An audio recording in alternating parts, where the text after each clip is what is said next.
Bismillahirrahmanirrahim. Alhamdulillahilladzi fataha li awliyaihi baba mahabbatihi wa ta'atihi wa waffaqahum li ta'atihi wa khidmatihi. Ashhadu an la ilaha illallah wahdahu la syarika lahu fi uluhiyyatihi wa rububiyyatihi. Wa ashhadu anna sayyidana Muhammadan abduhu wa rasuluhu khairu khalqih. Allahumma salli wa sallim wa barik ala sayyidina wa maulana Muhammadin khairi khalqih wa ala alihi wa ashabihi wa azwajihi wa dzurriyyatihi wa atba'ihi. Amma ba'du. Yang kita hormati dan kita cintai para habaib dan para alim ulama, para muhibbin, hadirin, hadirat, rahimakumullah. Pertama-tama kita panjatkan puji dan syukur yang setinggi-tingginya kehadirat Allah Subhanahu wa ta'ala yang mengumpulkan kita di tempat ini untuk berzikir, mengingat Allah dan mengucapkan kalimah-kalimah thayyibah lainnya. Kita berharap kepada Allah agar di dunia ini selalu dikumpulkan dalam kebaikan dan takwa, dan di akhirat nanti dikumpulkan bersama-sama dengan junjungan kita Rasulullah sallallahu alaihi wasallam. Salawat dan salam kita haturkan kepada junjungan kita Nabi besar Muhammad sallallahu alaihi wasallam dan kepada seluruh keluarga, para sahabat, zuriat dan pengikut beliau sampai hari akhir nanti. Para muhibbin rahimakumullah. Sebelum kita membaca kitab Al-Hikam, terlebih dahulu kita mengenal bahwa kitab Al-Hikam ini dikarang atau disusun oleh seorang waliullah, yaitu Ahmad bin Muhammad bin Abdul Karim bin Abdurrahman bin Abdullah bin Ahmad bin Isa bin Husain ibni Athaillah, dan beliau wafat pada tahun 709 Hijriyah di Qahirah, Mesir. Kemudian kitab Al-Hikam ini merupakan salah satu daripada yang beliau karang. Hikam itu adalah kalimat jamak yang artinya kumpulan daripada hikmah.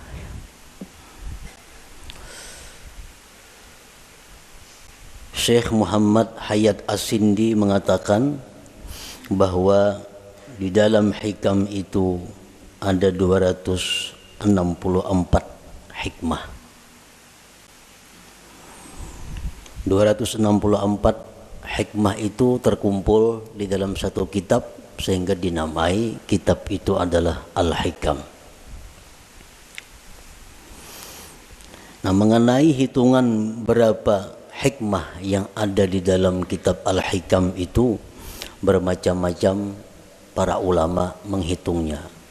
Ada yang mengatakan jumlah hikmah yang ada di dalam hikam itu berjumlah 264. Ada yang mengatakan 275 dan ada yang mengatakan lain pada yang demikian. Sebagaimana para ulama tidak sama pendapatnya tentang menghitung jumlah ayat-ayat yang ada di dalam Al-Quran. Ada yang mengatakan 6.666, ada yang mengatakan lain daripada itu. Para muhibbin rahimakumullah, kemuliaan dan kehebatan kitab Al-Hikam ini sampai-sampai dikatakan oleh sebahagian ulama, lau jazatis salatu bi syai'in ghairal Qur'an la jazat bihikam ibni Athaillah. Andai kata di dalam sembahyang itu boleh kita membaca selain Al-Quran, waktu qiyam, waktu berdiri, itu kan hanya Quran yang kita baca, surat Fatihah dan surah yang lain. Andai kata boleh diganti dengan yang lain, niscaya kitab hikam ini patut dijadikan penggantinya. Niscaya kitab hikam ini boleh untuk dijadikan penggantinya. Kenapa demikian? Karena kehebatannya dalam lapas, susunan kata-katanya, dan makna-maknanya mengandung ilmu-ilmu yang bermanfaat bagi mereka yang membaca dan memahaminya.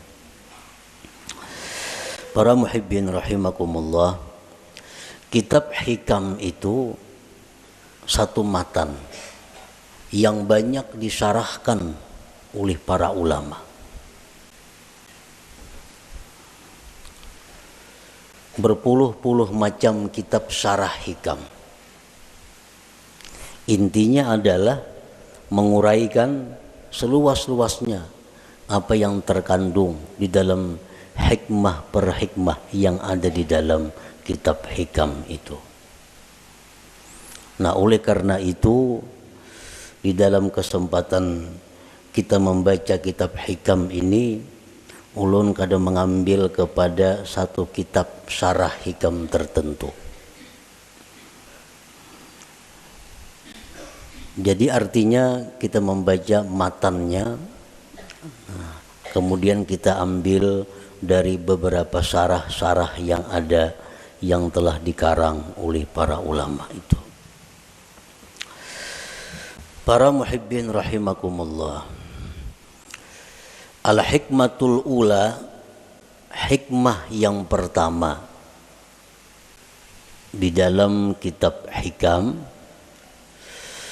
min alamatil i'timad 'alal amal nuqsanur raja inda wujudiz zalal.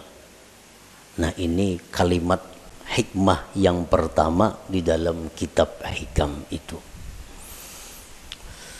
Min alamatil i'timad 'alal amal nuqsanur raja inda wujudiz zalal. Artinya, sebagian daripada tanda berpegangnya seseorang dengan amal,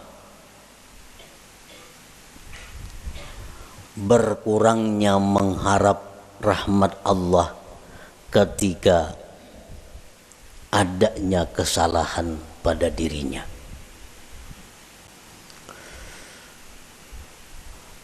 Apabila kita melakukan satu dosa, apabila kita ketinggalan satu wirid yang rutin, nah kemudian kita merasa jauh dari rahmat Allah, kita merasa jauh daripada kasih sayang Allah, itu menunjukkan bahwa kita namanya berpegang dengan amal.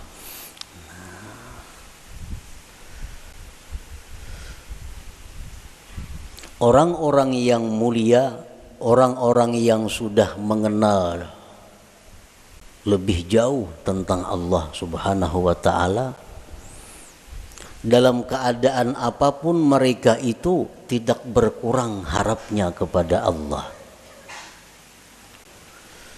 Baik mereka dalam melakukan taat atau mereka sedang diuji dengan kemaksiatan, harap mereka kepada Allah tetap sama. Kenapa sebabnya? Karena mereka tidak berpegang kepada amal. Mereka itu berpegang kepada rahmat Allah, berpegang kepada anugerah Allah Subhanahu wa ta'ala. Nah, para muhibbin rahimakumullah, amal itu artinya adalah harakatul jismi awil qalbi. Itu ngarannya amal. gerak tubuh, gerak jasad atau hati. Bila bergerak awak kita nih ngarannya ba'amal.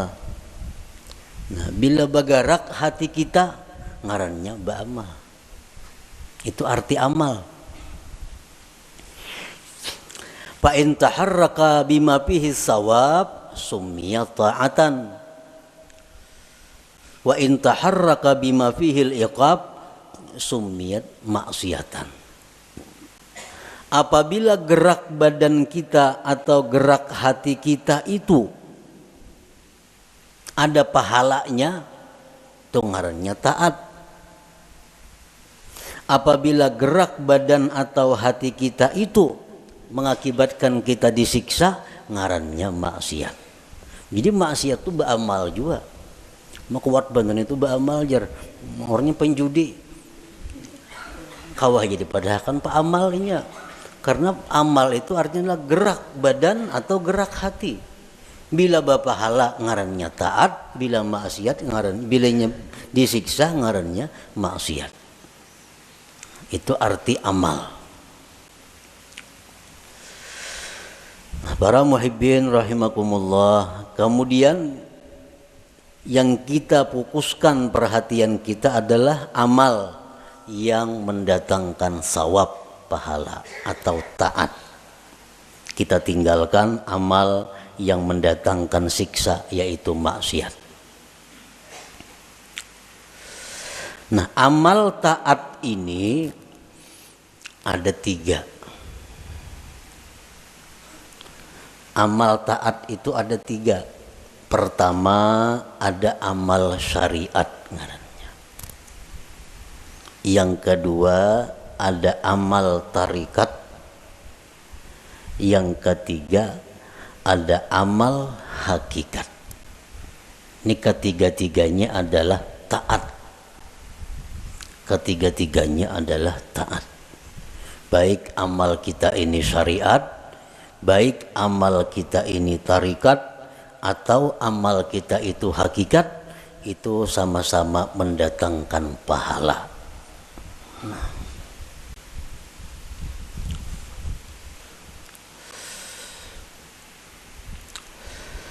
Amal syariat untuk apa? Para ulama tasawuf mengatakan amal syariat itu gunanya li islahil jawarih, untuk membaguskan anggota tubuh kita. Membaguskan mata, membaguskan telinga, membaguskan mulut, membaguskan tangan, membaguskan kaki. Itu disebut adalah amal syariat. Kayak apa mata supaya bagus? Jangan memandang yang diharamkan Allah. Kayak apa mulut nang bagus? Jangan berkata-kata yang dilarang Allah. Kayak apa batis nang bagus? Jangan melangkah kepada jalan yang diharamkan Allah. Kayak apa tangan nang bagus? Jangan menjamah atau menyentuh yang dilarang Allah. Nah, membaguskan anggota-anggota tubuh kita ini, itu urusan amal syariat ngarannya.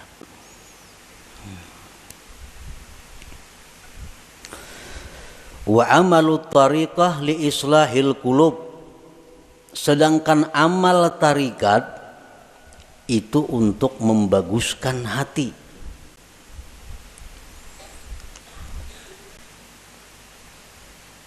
Amal tarikat itu gunanya adalah membaguskan hati. Kayak apa supaya hati jangan sombong, itu urusan amal tarikat yang membaguskan. Kayak apa hati supaya jangan ria, itu amal tarikat yang membaguskan. Kayak apa hati supaya jangan dengki, itu urusan amal tarikat yang mengurusnya. Nah, jadi amal tarikat itu adalah gunanya untuk membaguskan hati.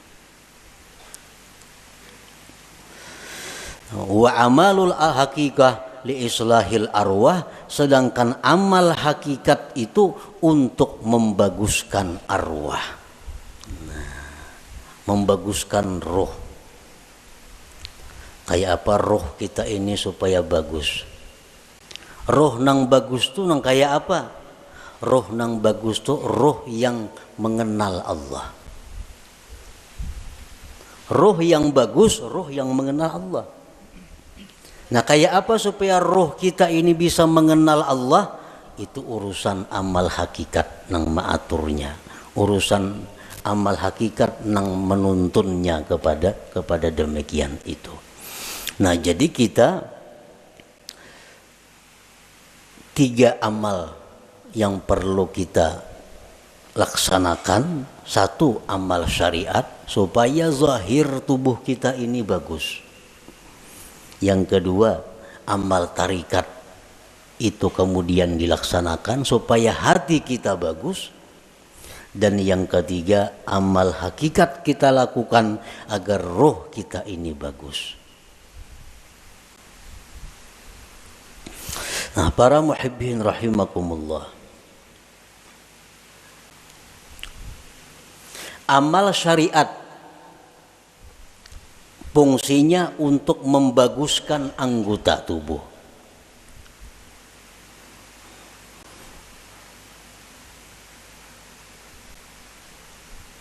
Amal syariat fungsinya untuk membaguskan anggota tubuh.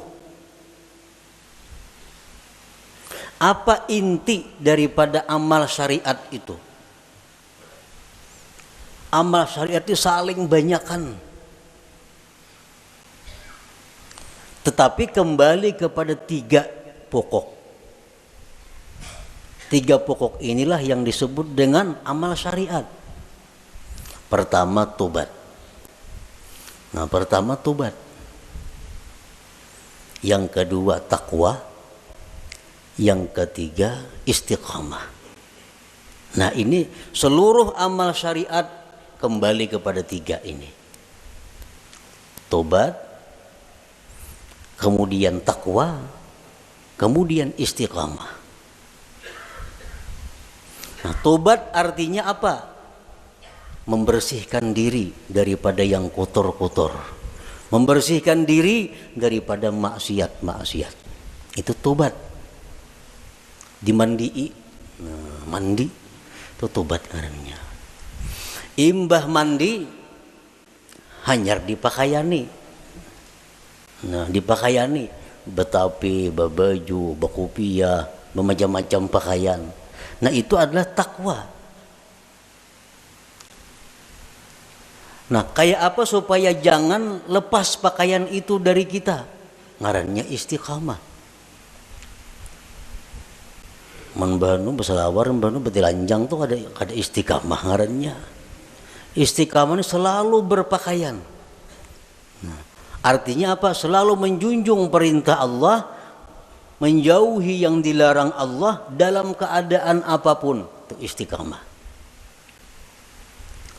Dalam keadaan susah, rajin ibadah. Dalam keadaan kaya, rajin ibadah. Dalam keadaan sakit, rajin ibadah. Dalam keadaan sihat, rajin ibadah. Dalam keadaan apapun ibadah kada tertinggal. Ini ngarannya istiqamah. Nah, 3 hal itu urusan amal syariat.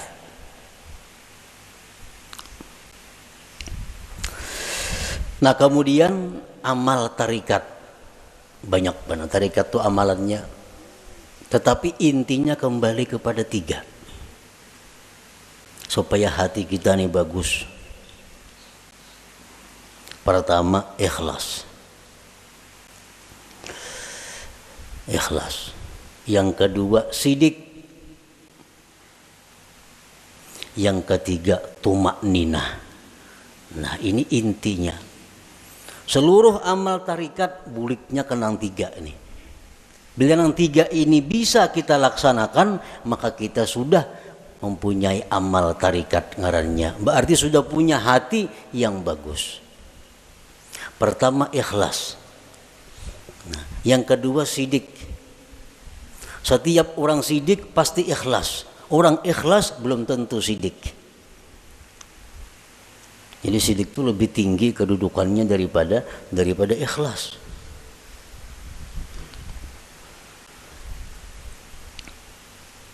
Orang sembahyang itu bisa ikhlas, belum tentu sidik. Belum tentu sidik. Buktinya apa? Belum tentu sidik. Seringkali kita mengucap dalam sembahyang itu Bismillahirrahmanirrahim, mulut kita, tapi hati kita di manakah? Hati kita di rumah. Itu kada jujur ngarannya. Kalau orang yang jujur mulutnya Bismillahirrahmanirrahim, hatinya Bismillahirrahmanirrahim. Nah, jadi kedudukan sidik lebih tinggi daripada ikhlas. Nah, yang ketiga tumakninah. Tumakninah itu artinya tentramnya hati dengan Allah. Tentramnya inya tuh lawan Allah nang tentram.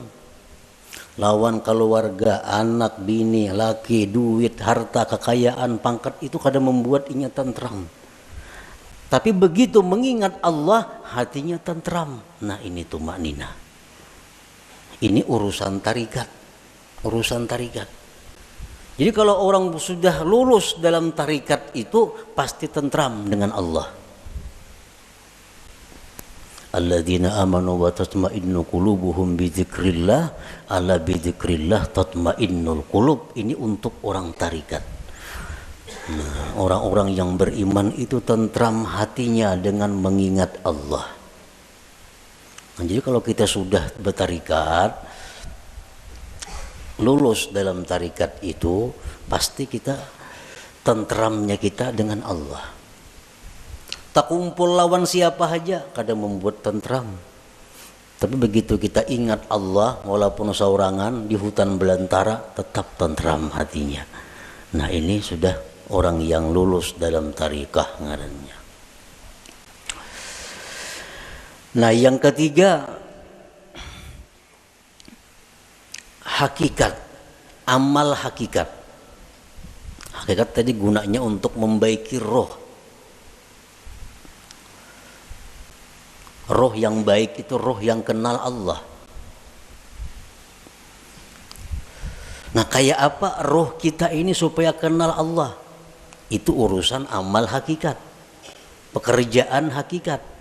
Dan inti pekerjaan hakikat itu kembalinya kepada tiga.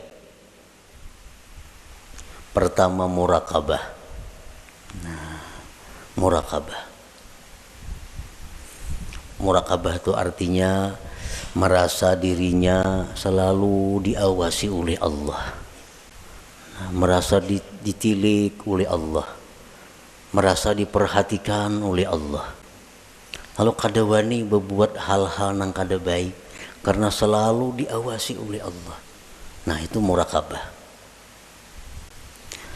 Bila orang tuh kawak nangka itu merasa diri diawasi oleh Allah siang malam, di kamar, di rumah, di pasar, di kantor, di hutan, di perumahan, merasa selalu diawasi Allah, maka orang ini akan diberi Allah musyahadah.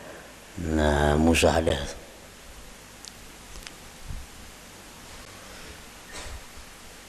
bila orang itu sudah musyahadah lawan Allah, ngarannya ma'rifat lawan Tuhan. Jadi amal hakikat ini tiga, murakabah, musyahadah, ma'rifat.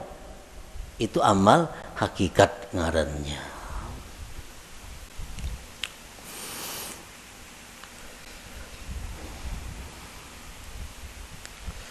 Wa'budillah ka'annaka tarah. Beribadahlah kamu kepada Allah seolah-olah engkau itu melihat Allah. Nah, itu musyahadah. Beribadahlah engkau melihat Allah. Itu musyahadah ngarannya. Tapi fa illam takun tarah, jikalau engkau belum mampu melihat Allah, fa innahu yarak, Allah melihat engkau. Nah, itu murakabah ngarannya. Kalau kita merasa dilihat oleh Allah siang malam, bisukan, kamarian, dimanapun merasa dilihat oleh Allah, itu ngarannya kita murakabah. Satu saat kalau kita terus menerus demikian, kita akan musyahadah. Kita akan musyahadah. Bila musyahadah itu diberi ma'rifat ujung-ujungnya. Nah, amal hakikat itu tiga macam. Murakabah, musyahadah, ma'rifah. Nah, para muhibbin rahimakumullah, jadi amal ada 3. Amal syariat, yang pertama kita laksanakan amal syariat. Tobat, takwa, istiqamah. Supaya apa? Zahir tubuh kita bagus. Yang kedua, amal tarikat. Supaya hati kita baik. Dengan apa? Ikhlas, jujur, tumakninah. Tentram dengan Allah. Yang ketiga, amal hakikat. Supaya roh kita ini baik. Nah, murakabah, musyahadah, ma'rifat. Para ulama sufi mengatakan la yasihul intiqal ila maqamin hatta yuhaqqika ma qablah. Tidak sah seseorang itu berpindah ke suatu makam, ke suatu amal, ke suatu perbuatan sebelum memantapkan sebelumnya. Sebelum mantap nang pertama jangan berpindah. Nang pertama apa tugas kita? Syariat. Amal syariat. Nah, jangan hendak masuk ke amal tarikat amun ini belum mantap. Jadi apa yang harus kita mantapi terlebih dahulu? 3 perkara. Tobat, takwa, istiqamah. Nah, 3 ini diurus. Bila 3 ini kita sudah mantap, nah hanya kita naik ke amal tarikat. Pertama tobat. Jadi pengertian tobat ini jangan kita beranggapan bahwa nang batubat itu orang-orang beriman nang perlu kada. Kita ini perlu kepada tobat. Jangan dianggap orang nang tengah jalan itu nang harus bertobat. Jangan orang-orang nang kada karuan itu kita anggap inya perlu bertobat.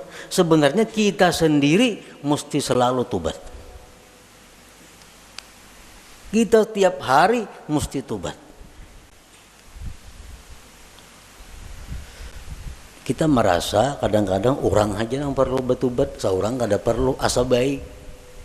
Nah ini nang kada mau naik kelas. Umuran itu aja. Kenapa? Karena bila merasa tobat orang nang perlu bertobat, seorang ini asa bujur sudah. Pada tobat itu perlu setiap orang. Walaupun lain-lain bentuk tobatnya. Sebagian orang ada yang mesti tobat daripada kafir. Sebagian orang ada yang perlu tobat daripada dosa besar. Sebagian orang ada yang perlu tobat dari dosa kecil. Sebagian orang ada yang perlu tobat daripada makruh. Tobat daripada khilaful aula yang kurang baik. Jadi setiap manusia dengan tingkatan apapun itu mesti tobat.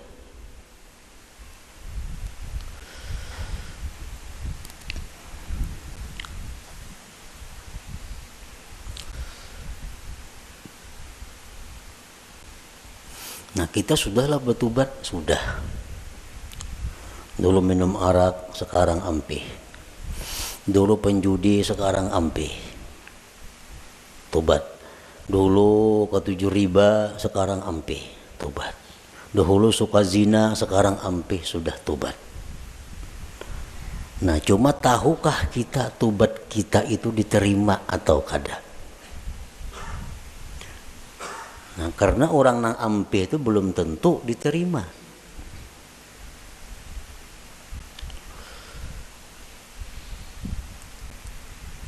Intinya adalah diterima. Apakah tobat kita itu sudah diterima oleh Allah atau belum? Nah ini yang kada tahu. Maka kita kada boleh naik ke suatu makam, ke suatu tingkatan sebelum memantapkan tingkatan yang pertama, hanyar tingkatan yang kedua, mantap nang kedua, hanyar naik ke tingkatan nang ketiga. Selama kita belum biris tingkatan syariat, kada akan bisa kita mengaji ilmu tarikat. Mengaji bisa, paham bisa, memakai pasti kada kawa. Memakai pasti kada kawa. Mau kada kawa.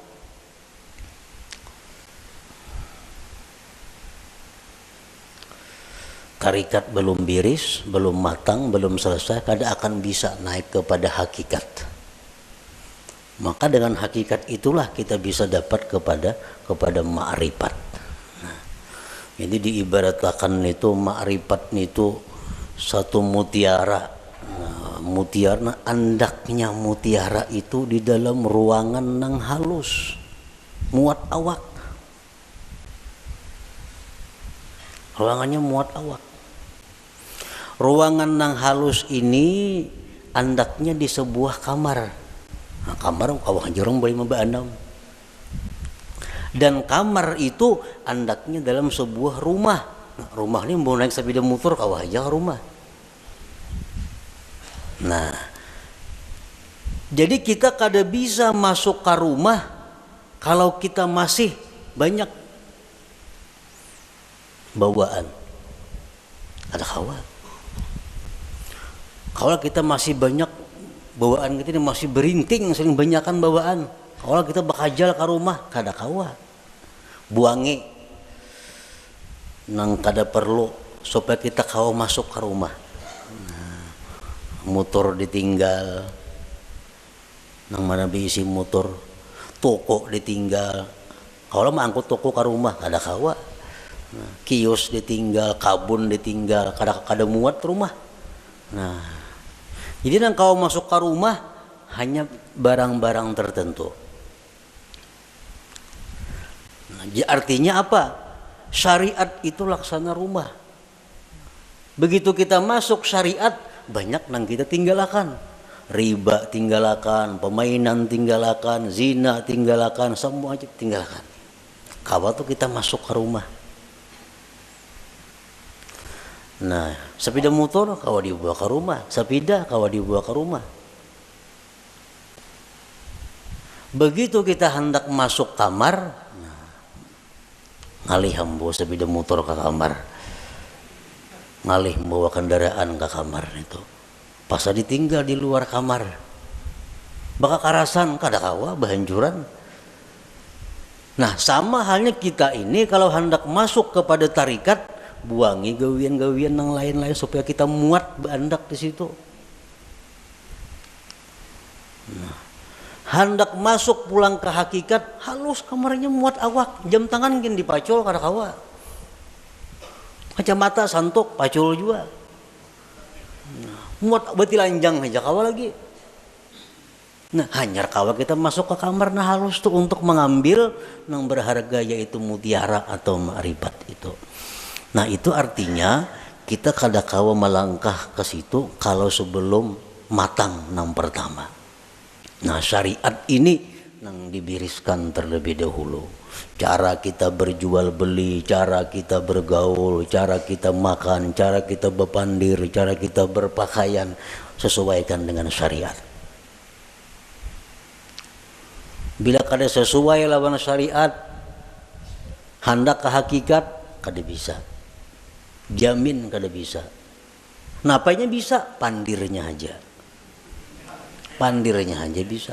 Praktiknya kada bisa. Itu sudah hukum, ketentuan. Syariat kada mantap kada kawan naik ke tarikat. Tarikat kada mantap kada kawan naik ke hakikat. Nah, jadi fokus kita ini adalah membaguskan dahulu syariat kita. Kayak apa membaguskan syariat? Tobat. Nang ketujuh menggibah, tobat. Nang ketujuh riba, tobat. Nang ketujuh memakai pakaian haram, tobat. Imbah kita tobat itu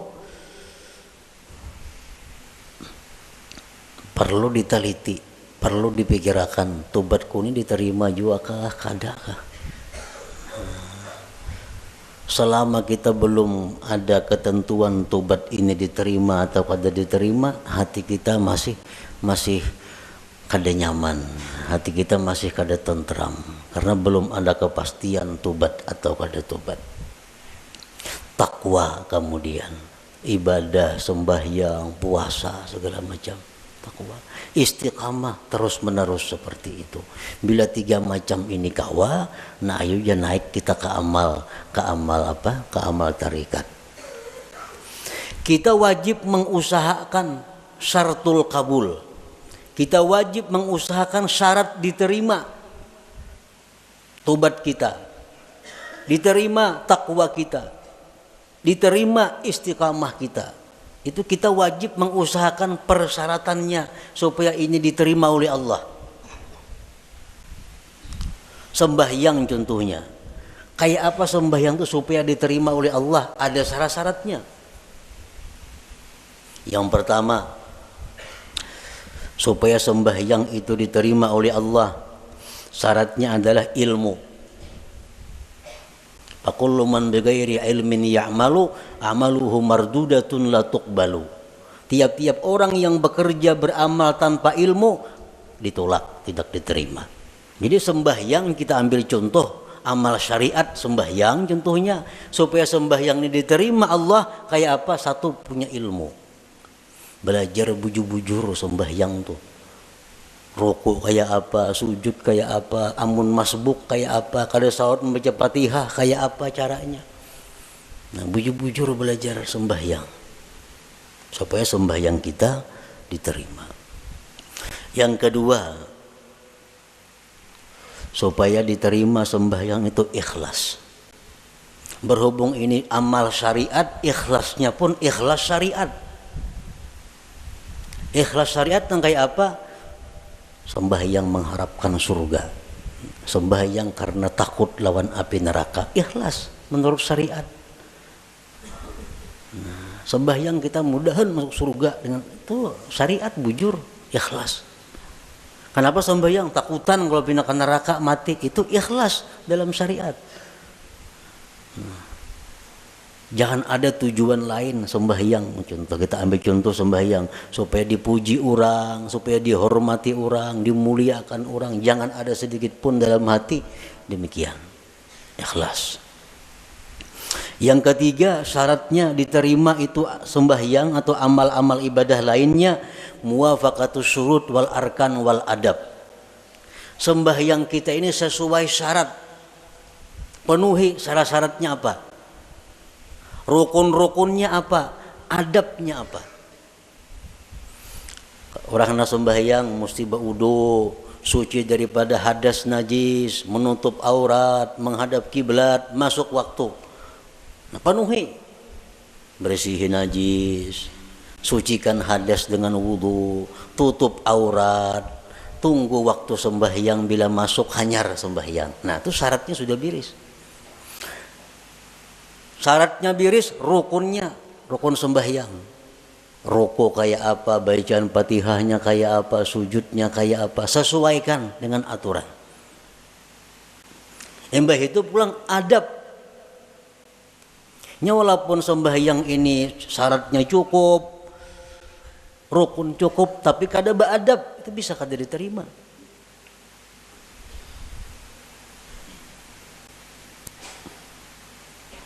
Sesuaikan adabnya. Contohnya contohnya sembahyang pakai kaca pinggang aja. Allahu Akbar, nah pakai kaca pinggang.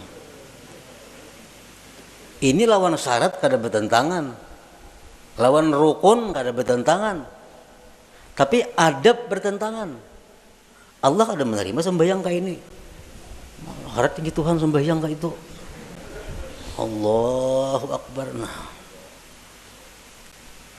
jadi adab sembahyang termasuk nang sunat-sunat dalam sembahyang dilaksanakan. Yang keempat, ada mubtilat wal mukrihat wal makruhat. Tidak ada yang membatalkan dan yang dibenci Allah. Sembahyang atau ibadah kadang-kadang membatalkan, kadang-kadang dibenci Tuhan. Kita gawi semua nang sunat, jauhi nang makruhnya. Yang kelima, al halal fi ma yata'allaqu bih. Halal pada sesuatu yang berhubungan dengannya. Nah, pada berhubungan, makan, minum untuk tenaga, pakaian, tempat. Itu mesti halal. Rasulullah bersabda, man akala luqmatan min haram lam tuqbal minhu salatu arba'in lailah. Orang yang makan satu suap daripada makanan yang haram tidak diterima sembahyang 40 malam. Sasuap tuh kita makan nang haram 40 malam sembahyang kita ditolak Allah. Sepiring berapa suap?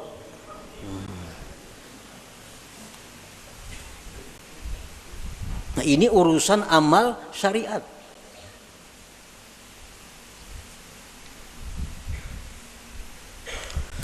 Pakaian kita mesti halal. Rasulullah SAW bersabda, man ishtara sauban bi ashri darahim bisamanihi dirhamun haram lam yaqbalillah salatahu ma dama alaihi minhu syai. Barang siapa nukar pakaian 10 dirham, 1 dirham ada yang haram, kada Allah terima sembahyangnya selama itu masih ada.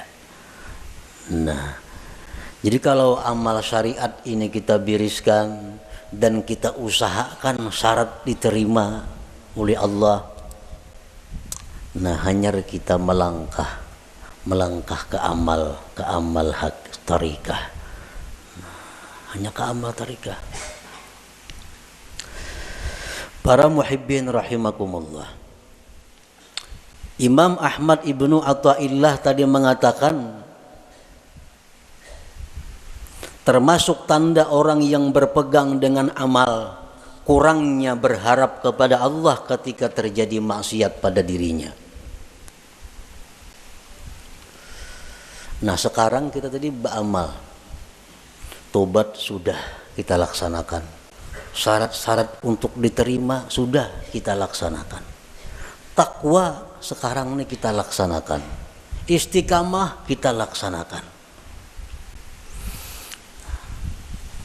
Jangan sekali-kali kita berpegang, kita condong, kita gembira dengan tobat, takwa dan istiqamah itu.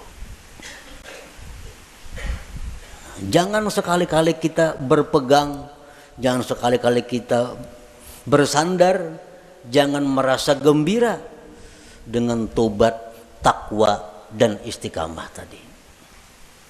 Kenapa sebabnya?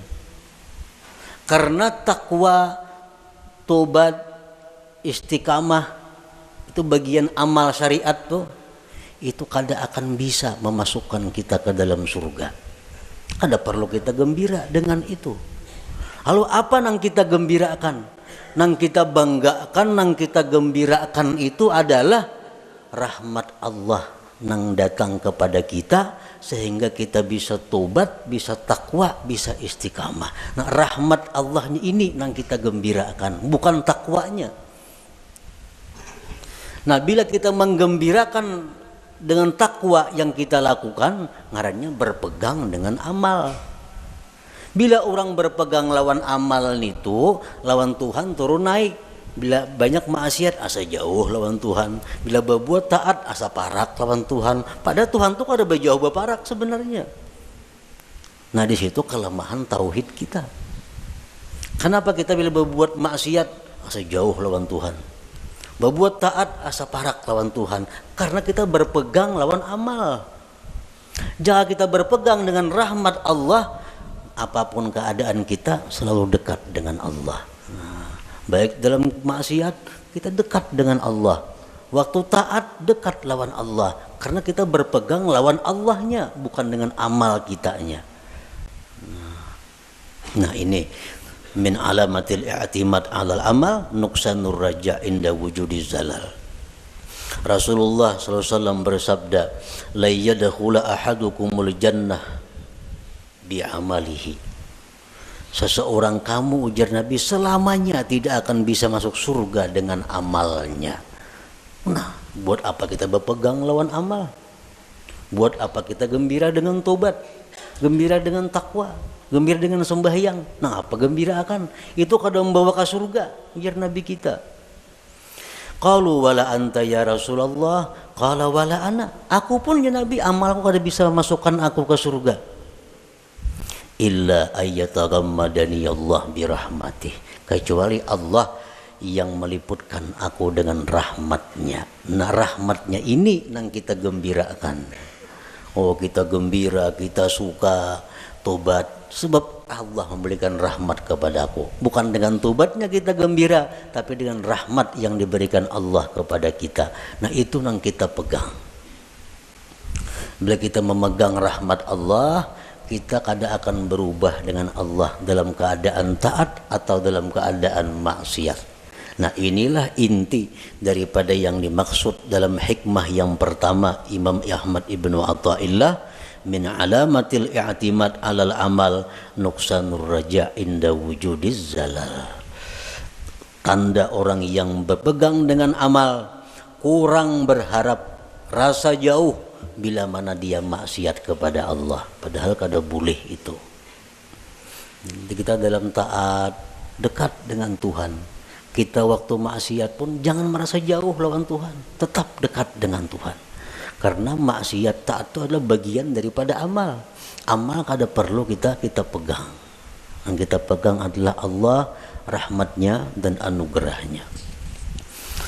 Nah kemudian sesudah itu al-hikmatus saniyah, hikmah yang kedua daripada Imam Ahmad Ibnu Athaillah, iradatuka tajrid ma'a ikamatillah iyyaka bil asbab minasyahwatil khafiyah wa iradatukal asbab ma'a ikamatillah iyyaka bit tajrid inhitatun anil himmatil aliyah. Nah itu kita baca insyaallah pada minggu yang akan datang. La hadratin Nabi sallallahu alaihi wasallam al-Fatihah. A'udzubillahi minasyaitonir rajim. Bismillahirrahmanirrahim. Maliki yaumiddin. Iyyaka na'budu wa iyyaka nasta'in. Ihdinas siratal mustaqim. Ya Allah biha, ya Allah biha, ya Allah bihusnil khatimah. Ya Allah biha, ya Allah biha, ya Allah bihusnil khatimah. Ya Allah biha, ya Allah biha, ya Allah bihusnil khatimah. Ya ayyuhar rajun minhu syafatan sallu wa sallimu taslima. Allahumma salli wa sallim wa barik